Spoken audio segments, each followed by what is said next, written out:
My name is Adesawa, and the day I realized my husband no longer saw me was the day I stopped looking at myself too. He used to say my smile was his peace, that I was his lucky charm.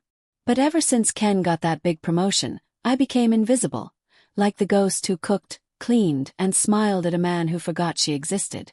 Every morning, he would dress in tailored suits, smell like new money, and walk past me like I was air.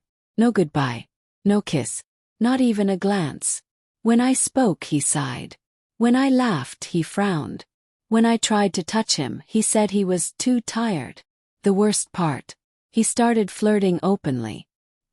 His secretary's lipstick was on his shirt once, and when I asked, he looked me dead in the eye and said, "Don't embarrass yourself, Adesawa. You're lucky I kept you this long." That night, I locked myself in the bathroom and cried until my reflection blurred. I wasn't crying for him. I was crying because I didn't recognize the woman in the mirror anymore. But not everyone in that house treated me like I was nothing. Dave, his younger brother, noticed the things Ken ignored. He'd ask if I'd eaten, fix a leaking tap, or just sit and talk to me about nothing and everything. His presence reminded me of the man I married. Kind, attentive, gentle. I didn't know it then, but the same eyes that offered me comfort would soon see the worst version of me. Because when love dies, something darker always takes its place. The night of my mother-in-law's birthday was when everything began to blur. Ken arrived late, loud and drunk, his voice carrying across the hall like a curse. He laughed with strangers, ignored me completely, and introduced me as the wife who won't give me a son yet. People laughed. I smiled through the humiliation, but something broke quietly inside me. While the music played, I slipped into the kitchen to breathe, to hide. My hands trembled as I washed already clean plates. Then I heard footsteps behind me. "Adesawa," a soft voice said. It was Dave. His eyes carried the same warmth I used to see in Ken's years ago. Gentle, kind, human. He looked at me like I wasn't invisible, like someone still saw me. "You don't deserve that," he said quietly. "You deserve to be seen, to be loved."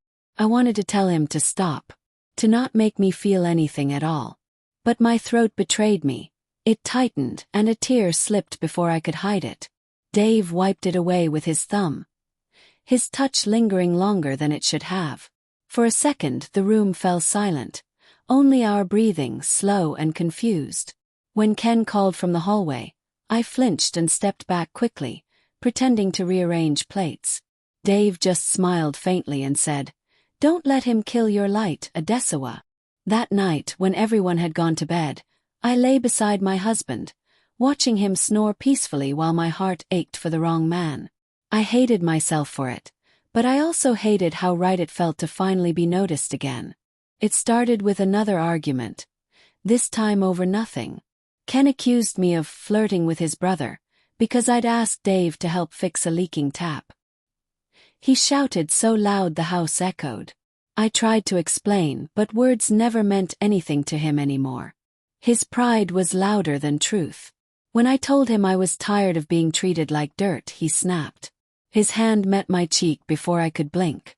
The sound of the slap stayed longer than the sting. He stormed out, slamming the door hard enough to rattle my bones. I stood there shaking, the taste of salt and iron in my mouth. For the first time I realized I wasn't afraid of him. I was just tired. Tired of crying. Tired of loving someone who had stopped being human. An hour later I heard a knock. It was Dave. He saw my swollen face and froze. "Did he do this to you?" he asked, voice trembling with anger. I wanted to lie, but my silence told the truth. He stepped closer, his jaw clenched. "Adesawa, you deserve peace," he whispered. "You deserve tenderness." I don't know what snapped in me, or maybe it was already broken. When his hand brushed my arm, the warmth felt like home. I should have pulled away, but I didn't.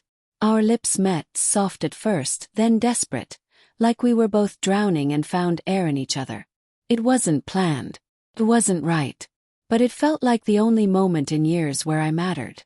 And when it was over, reality hit. The silence that followed was heavier than sin. Dave turned away, guilt clouding his eyes. "We can't ever speak of this," he said. And I nodded, though my heart had already spoken. It had betrayed me long before my body did. Weeks passed in uneasy silence. Ken had stopped shouting, stopped touching me, stopped everything. For once, the house was calm. Calm. He smiled more, brought home gifts, and even called me baby again. The word that used to melt me now made my skin crawl. I thought maybe guilt had softened him. I wanted to believe he was changing. I wanted peace, not love, just peace. Then one night, while cleaning his office, I found a USB drive tucked behind his pen holder. Something told me to ignore it, but curiosity isn't kind to women who have been lied to too many times. I plugged it into his laptop, and my world stopped. The screen flickered, and there it was, me and Dave. That night. Every touch, every kiss, every breath we thought was secret. Recorded in high definition from the corner of the room. My knees gave way. My hands shook as I covered my mouth to stop the scream building in my throat. My heart didn't just break, it collapsed. The man I married had watched me, recorded me, baited me. Behind me the door clicked open. Ken's voice was calm, too calm. "So you finally found it," he said, stepping in with that smirk I used to mistake for charm. "I told you, Adesawa. No one disrespects me and gets away with it." Tears blurred my vision. "You planned this." He laughed. Cold, cruel, victorious. "Of course. You think I didn't see the way you looked at him? I wanted proof. And now I have it." He leaned closer, whispering near my ear.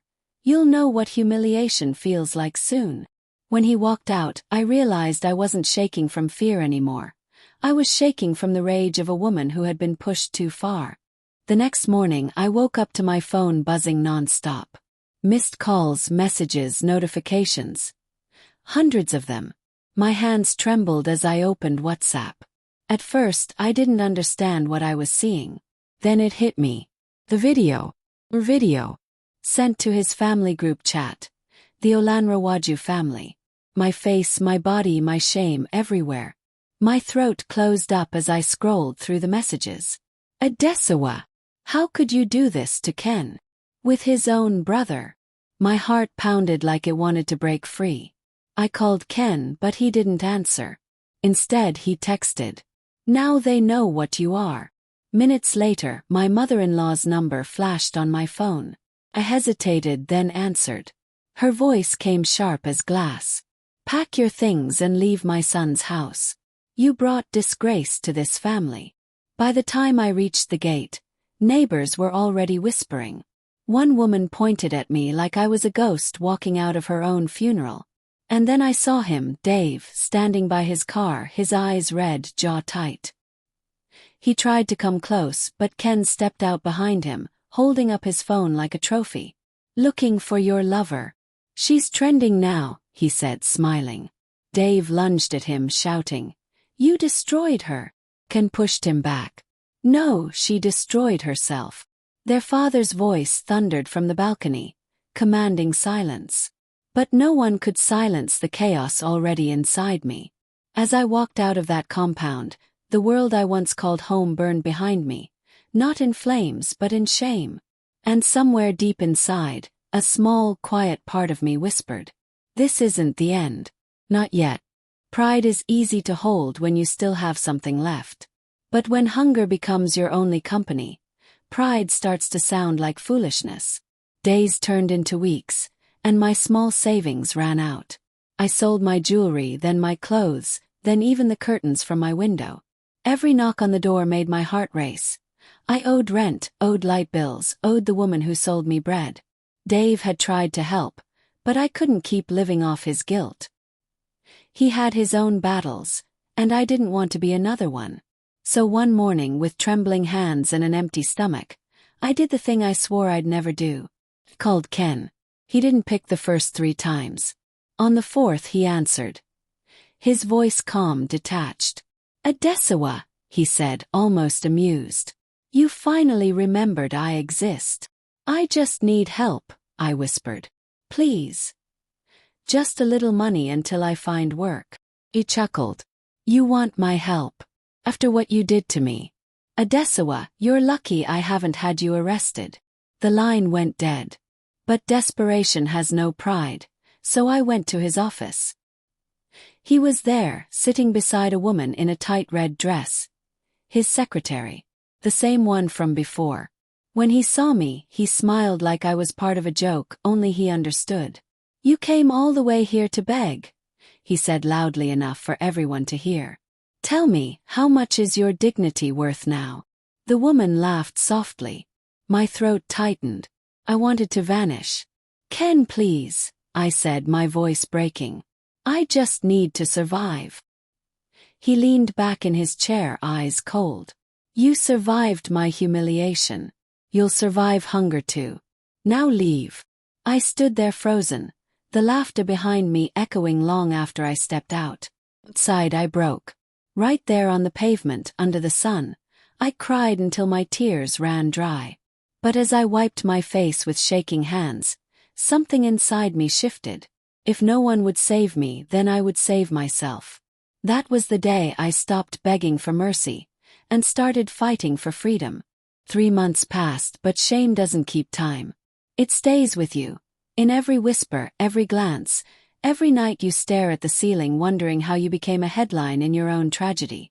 I was living in a tiny apartment on the mainland, doing laundry for neighbors to survive. My phone never rang anymore, except when unknown numbers called just to insult me. My name had become poison. One rainy evening I heard a knock. I thought it was my landlady asking for rent again, but when I opened the door I froze. He looked thinner, older, tired. His eyes carried the same guilt mine did. I've been looking for you, he said, voice low. They disowned me, Adesawa. My own father said I'm dead to him. I didn't know what to say. My heart wanted to hate him, but my tears betrayed me first. He stepped closer, his voice breaking. I never meant for it to happen. I should have stopped that night. But I didn't. I thought about you every day since. I lost everything, but I still don't regret loving you. That word love burned. Love was what ruined me. Love was what made me homeless. Dave, please, I whispered. Don't make this harder. I don't even know who I am anymore. He reached for my hand, trembling. Then let me remind you, he said softly. You're not what he called you. You're not that video. You're still Adesawa, the woman who deserved to be seen. For the first time in months, I let myself cry freely. Not because of pain this time, but because someone still saw me as human. I didn't forgive him that night, but a small part of me began to remember what hope felt like. I used to think karma was slow, that it waited for the perfect time. But when it finally came for Ken, it arrived in a 3-piece suit and a breaking news headline. It started with a whisper, rumors of an affair between him and his secretary. The same woman whose lipstick once stained his shirt. First I ignored it. Then one morning while washing dishes I saw it on TV. CEO Olanrawaju scandal. Leaked video surfaces online. The same humiliation he gave me had come back for him. Sharper, louder, merciless. His own secretary had recorded everything. Every secret meeting, every lie, every touch. I sat there, frozen, watching the man who called me a disgrace become one himself. The internet tore him apart. His company's board suspended him. Investors fled. His name, once powerful, became a joke. Dave came by that evening. He didn't smile, didn't gloat. He just stood at my door, silent, holding a folded newspaper. He's lost everything, he said softly. He nodded. So did we. For a long moment we just stood there, the rain falling between us again like a memory. There was no victory in watching him fall, just a quiet ache that reminded me how pain always circles back. Before he left, Dave said, "Maybe now you can breathe again." And I looked up at him, tears glistening in my eyes. "No," I said. "Now I can finally stop holding my breath." That night, for the first time in months, I slept without waking in tears. The storm outside roared, but inside me, there was silence. The kind that sounds like peace. They say time heals, but it doesn't. just teaches you how to live with the scars. Months passed, and life slowly began to breathe again. The world had already moved on to another scandal, another woman's pain trending online. But for me, the silence that followed was louder than all the noise that came before it. Ken's downfall was everywhere. His company went bankrupt, his board resigned, and his name became a warning. Be careful, or you'll end up like Olan Rawaju. When I saw his photo on the news, looking pale and worn, I didn't feel joy. I just felt nothing. The version of me that needed revenge no longer existed. One morning, a courier dropped a letter at my door. It was from him. The handwriting was shaky, almost desperate. He wrote that he finally understood humiliation, that karma had shown him what it meant to be stripped of dignity. He said he didn't want me back. He only wanted forgiveness. I didn't cry. I didn't even finish reading. I just walked outside, struck a match, and watched the paper curl into ash. Some things don't deserve to be kept. Not even as memories. With Dave's help, I started a small foundation called Second Chances. It was for women like me, women the world mocked, recorded, exposed, and discarded. Every time I heard one of their stories, I found pieces of myself inside their pain. Healing others became my way of healing too. A few months later, Ken came to see me in person. He looked older, thinner, broken. His arrogance was gone. "Adesawa," he said quietly. "I'm sorry." I looked at him for the first time without hate. "I forgave you," I said, "but not for you, for me." He nodded, tears filling his eyes, then walked away without another word. That evening, I sat by my window watching the sunset bleed into the city. The same city that once laughed at my shame now glowed gold before my eyes. And for the first time I smiled, not because the pain was gone but because I survived it. I am not that video. I am not that scandal. I am Adesawa, the woman who fell, burned, and still rose again.